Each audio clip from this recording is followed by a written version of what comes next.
هۆستایەکی چێکردنا دۆشەکێن کوردی هەیە ئەو دۆشەکێن کوردی bi salaya berdewam çê dike û zêdetirî çil salaya dibêje vî karî bi hezkirin dike. Makîneyeke wî ya dirûtina şiltan jî heye zêdetirî 20 salaye bi wê makînê şiltan didirû. Navê wî hostayê doşekan Fethullah ye ew bi xwe behsa karê xwe yê çil salan ji Rûdawê re dike. Kan binêrin ew hoste doşekên Kurdî çawa çê dike. Malokê xomana.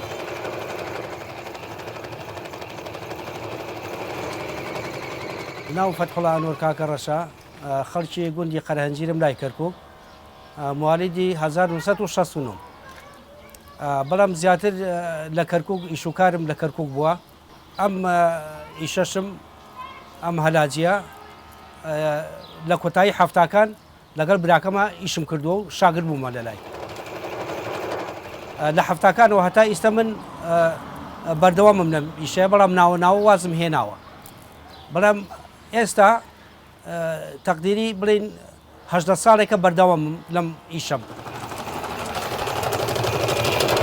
ئەم مەکینەیە پێڵێن ئەبوو عەلی تەمەنی 56 ساڵە بێ نزیکەی 25 ساڵە لە لای منە ئیشی پێکەم ئەو کە کڕیم 7000 سویسری پێدا لە سەرەتای نەوەتەکان ئیتر خۆمش دەستم تایەتی کەم کوڕیتیا هەیە بە چاکێکم ئێستا لە عەرز ڕایەخەم قیاسی ئەگرم و ئەی بڕەم و دوایەوە ئەی دوورم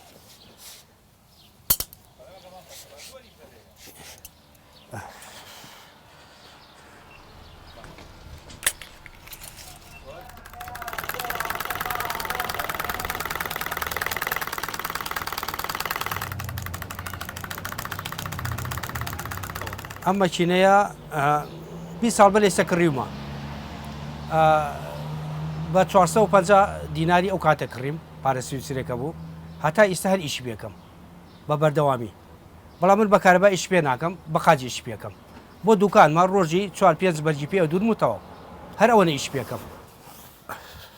ئەوە لە بەرەوە لۆکەکەی تێکەی ئاوە بەم شێوەیە دۆشەک لە 4 کیلۆ دروستیەکەم زیاتر داوای 4 کیلۆ ئەەکەن لە بەرەوەی تەنکە و لە 5 کیلۆ دروستیەکەم لە 5 و لە 6 کیلۆ کەم کەسەیە دروستیکە لە بەرەوەی قورسە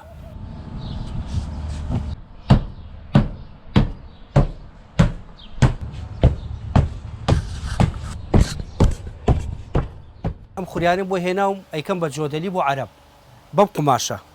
3 مەتر 3 مەتر شیەکەمەوە بەرگەکەی ئەدورم ئەوان زیاتر حەزیان بە دۆشکی 3 مەترە 3 مەتر 4 مەتر 3.5 کە بەرگەکەیم دووری 3 مەتر 6 کیلۆ خوری شیەکەمەوە ئەیکەمە ناو بەرگەکەی دەمەکەی دوورم و ڕێگەی دوورم و وەک ئەو دۆشەگای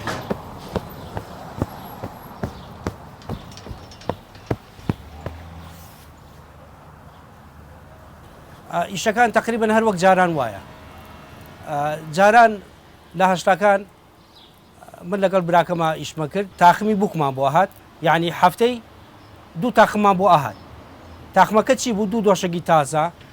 2 لێفەی تازە سیستەمی قەراقدار لە 20 کیلۆ دروستمانە کرد